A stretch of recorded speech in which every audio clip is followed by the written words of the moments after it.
Shut up and sit down. तो चलिए आइए अब हम लोग पढ़ते हैं 13.2 land revenue assessment and magnitude of the land revenue demand.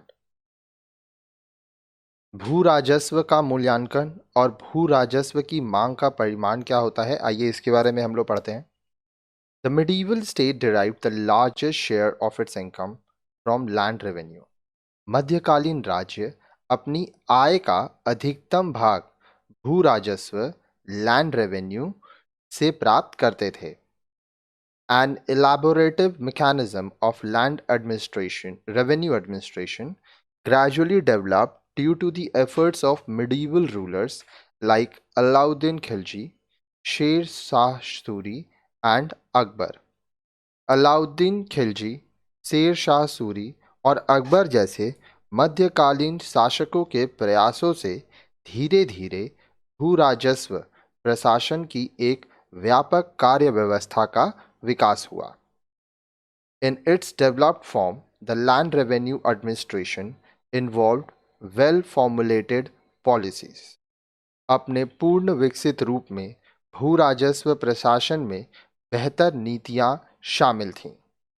These were actual measurement of cultivatable land for the purpose of assessment of land revenue, classification of land on the basis of the fertility of soil, fixation of rate of the land revenue demand, establishment of elaborate mechanism for its collection, and working out modalities for assessment and collection of land revenue in cash। वे थीं भू राजस्व के मूल्यांकन के प्रयोजन से कृषि योग्य भूमि का वास्तविक परिमापन, मिट्टी की उपजाऊ शक्ति के आधार पर भूमि का वर्गीकरण क्लासिफिकेशन, भू राजस्व मांग के अनुरूप भूमि की राजस्व की दर निर्धारित करना rate of land revenue fixation, इनके संग्रहण के लिए व्यापक कार्य प्रणाली स्थापित करना establishment of elaborate mechanism for its collection, नकद रूप में भू राजस्व लैंड रेवेन्यू के मूल्यांकन और संग्रहण के लिए रूपरेखा तैयार करना। आगे देखिए। During the medieval period, different methods of revenue assessment and collection were used. मध्यकाल में लगान के मूल्यांकन और संग्रह करने के लिए अनेक प्रकार के तरीकों का उपयोग किया जाता था। The most simple and basic method was crop sharing और बटाई। सबसे सरल और मौलिक तरीका था फसलों में भागीदारी या बटाई करना। The state fixed a certain ratio of produce as state's share। अब देखिए, कुल उत्पादन का कुछ भाग राज्य के भाग के रूप में निर्धारित किए जाते थे। In this method, out of the total produce, the state share was collected by designated official। इस तरीके में कुल उत्पादन में से राज्य का हिस्सा था वो निर्धारित क्रमिकों द्वारा इकट्ठा किया जाता था। Here, the measurement of land and no bearing on revenue collection। अब देखिए, इस तरीके में जो लगान था उसका संग्रह करना में भूमि के माप की कोई भूमिका नहीं थी। The actual produce was the main focus of attention। ध्यान का मुख्य केंद्र यह था कि कुल उत्पादन कितना हुआ है, तो कुल उत्पादन जितना होता था उसके ऊपर कैलकुलेशन किया जाता था। क्रॉप शेयरिंग, फसल में भागीदारी। 3 type of crop sharing was in practice. 3 प्रकार की फसल में भागीदारी प्रचलित थी। These were first, division of threshing floor after the grain was obtained. Second, khet batai, that is division of the field when the crop was standing. And third, the lung batai, in which the crop was cut and stacked in heap without separating grain. The share of the state was decided in this form। अब देखिए, 3 प्रकार की फसल में भागीदारी प्रचलित थी। पहली, अनाज प्राप्त होने के बाद छटाई की जगह पर ही फसल का विभाजन कर देना। दूसरी, खेत पटाई यानी खड़ी फसल पर खेत का विभाजन कर देना। और तीसरी, लंग बटाई, जिसमें फसल काटने के बाद इसे अनाज अलग किए बगैर ढेरों में बांटा जाता था। राज्य के हिस्से को इसी तरीके से निर्धारित किया जाता था। In the second method known as कंकुट, the measurement was important. दूसरे तरीके में, जिसे कांकुट कहते थे, भूमि का माप महत्वपूर्ण था। In this method, land was first measured. इस तरीके में भूमि को पहले नापा जाता था। After measurement, the productivity of land was estimated to fix the revenue demand per unit of measured area. मापने के बाद भूमि की उत्पादकता का आकलन किया जाता था। नापे गए भूक्षेत्र की प्रति इकाई के अनुसार लगान की मांग निर्धारित करने के लिए कैलकुलेशन होता था। Sher Shah improve the method of assessment. Sher Shah Suri ने आकलन के तरीके को सुधारा। For estimating the productivity sample cutting from 3 types of land, that is good, middling and bad lands, was taken and an average yield was obtained. The state demand was fixed at 1/3 of the average yield. अब देखिए, उत्पादकता का आकलन करने के लिए 3 प्रकार की भूमि यानी अच्छी, मध्यम और खराब भूमि से नमूने के रूप में कटाई की जाती थी और एक औसत फसल हासिल की जाती थी। राज्य की मांग औसत फसल का 1/3 हिस्सा निर्धारित किया गया था। रेवेन्यू डिमांड पर bigha for every crop was declared and was known as rai of Sher Shah. प्रत्येक फसल के लिए प्रति बीघा के अनुसार लगान की मांग घोषित की गई थी, जिसे शेर शाह की राई कहते थे। During initial years of Akbar, these rates were adopted for the whole empire. Akbar के प्रारंभिक वर्षों में पूरे साम्राज्य के लिए यही दरें अपनाई गई थीं। Here, the state demand was expressed in kind but could be collected or paid in cash after applying prevalent prices on them. यहाँ राज्य की मांग को एक प्रकार से नकार दिया गया था, परंतु उस वक्त उन पर लागू मूल्य के हिसाब से इसे नगद के रूप में भी एकत्रित या भुगतान किए जा सकते थे। This third method was called Zabt, since the assessment was done on the basis of measurement. Based on yields, the share of the state was decided. Under Akbar, the method was further refined. All the territories were divided into the revenue circles or dasturs. For each dastur, circle per bigha revenue rates for different crops in cash based on productivity and prices was worked out. इस तीसरे तरीके को जब्त कहते थे, क्योंकि इसमें मूल्यांकन माप के आधार पर किए जाते थे। प्राप्त फसल के आधार पर राज्य का हिस्सा निर्धारित किए गए थे।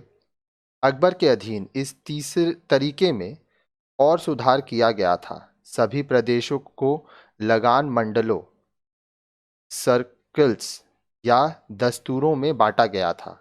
प्रत्येक दस्तूर, सर्कल के लिए विभिन्न फसलों के उत्पादन के आधार पर प्रति बीघा के अनुसार उनकी नकद दरें और मूल्य आकलित किए गए थे। आगे देखिए, आगे बोल रहा है, The problem of compiling fresh rates every year for different localities was overcome through the adoption of Ain-e Dhasala or 10 years revenue rates.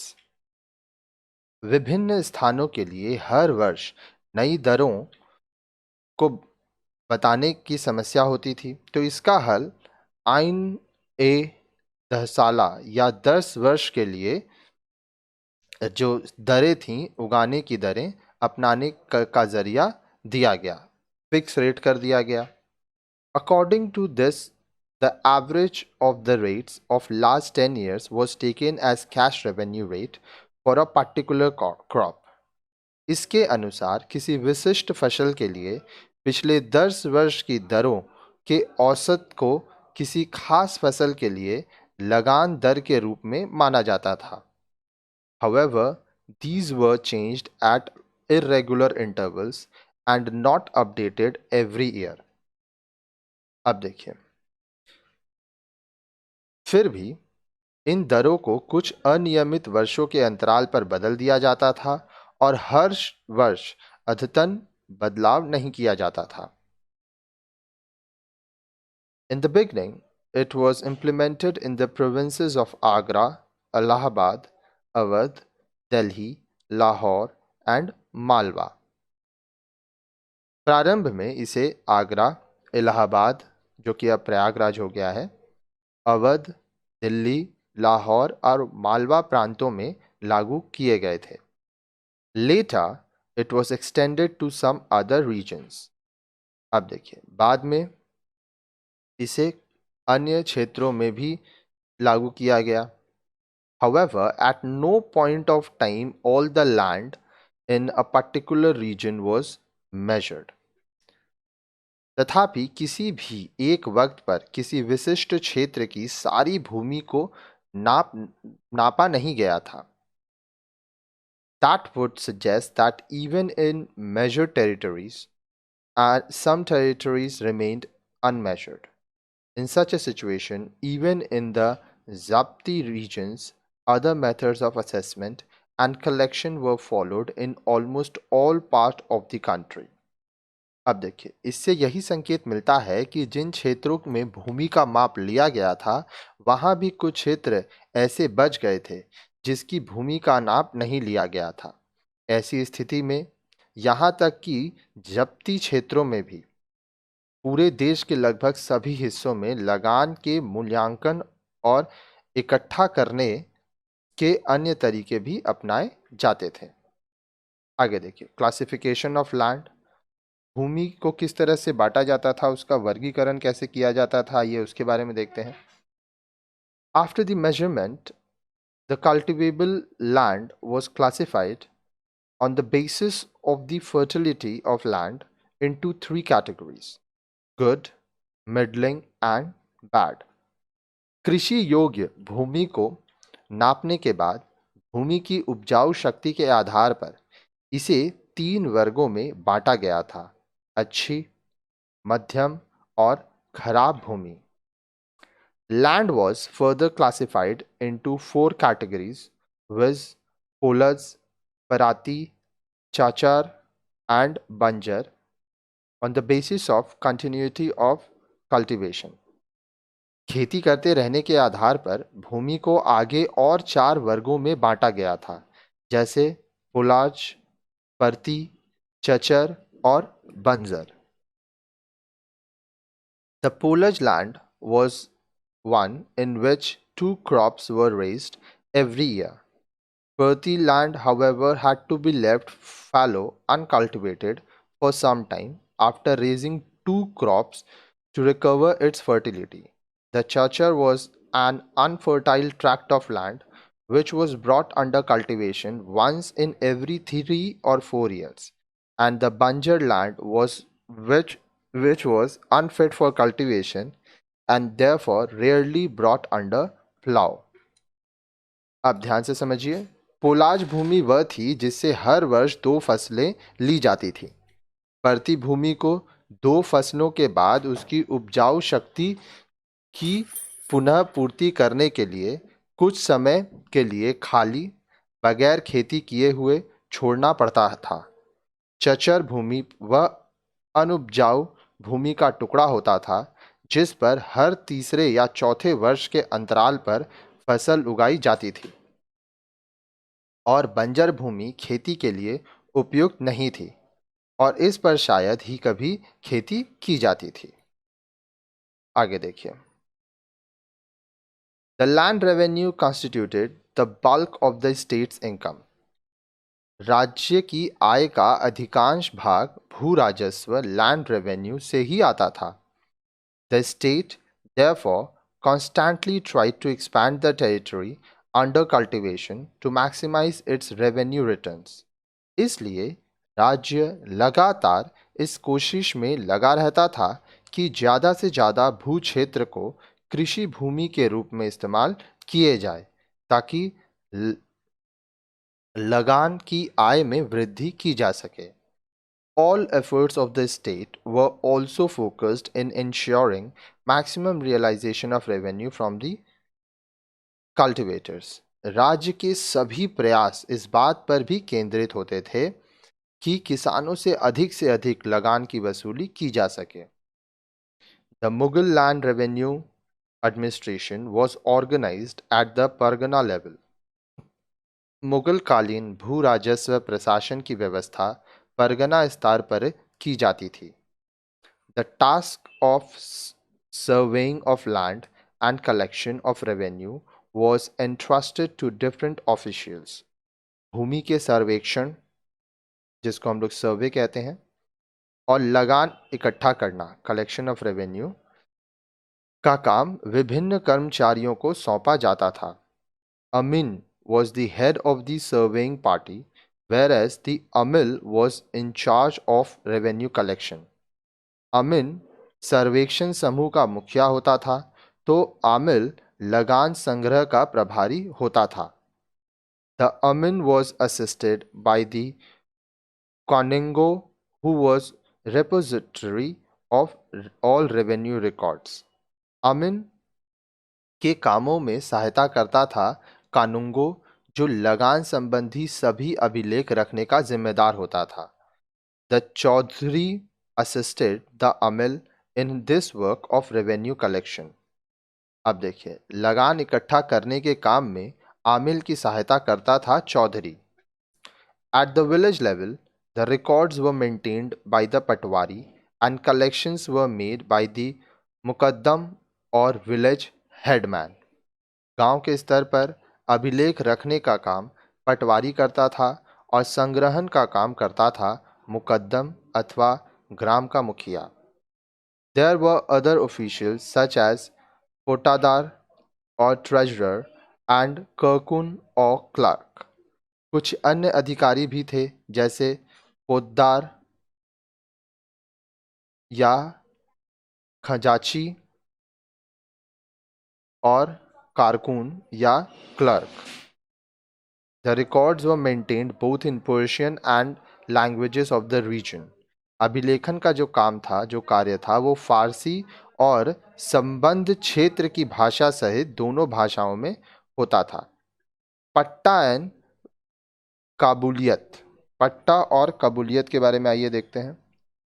Each cultivator was given a document by the state called patta, title deed, which gave all the details of the various category of land held by the cultivator and rate of land revenue payable by him on different crops. A deed agreement called Kabuliyat, according to which the cultivator made a promise to pay a particular amount of land revenue to the state, was taken from the cultivator. In addition to the land revenue, the cultivators were also required to pay certain additional cesses in order to meet the cost of assessment and collection of revenues. अब देखिए, पट्टा और कबूलियत। प्रत्येक किसान को राज्य द्वारा एक दस्तावेज दिया जाता था जिसे पट्टा, स्वामित्व अधिकार पत्र कहते थे, जिसमें किसान के कब्जे में दी गई भूमि के विभिन्न वर्गों और विभिन्न फसलों पर उसके द्वारा देय भूमि राजस्व की दर का विवरण लिखा होता था। ये लिखा होता था कि उसको कितना जमीन दिया गया है और उसको कितना टैक्स देना है। विभिन्न फसलों पर तो वो पैसा देता ही था। किसान से एक सहमति पत्र लिया जाता था जिसे कबूलियत कहते थे, जिसके अनुसार किसान राज्य को भू राजस्व की एक विशिष्ट राशि देने का वचन देता था। भूमि के लगान के अतिरिक्त किसानों को राजस्व के मूल्यांकन और इसे एकत्र करने पर आने वाले खर्च को पूरा करने के लिए कुछ अतिरिक्त कर भी देने पड़ते थे।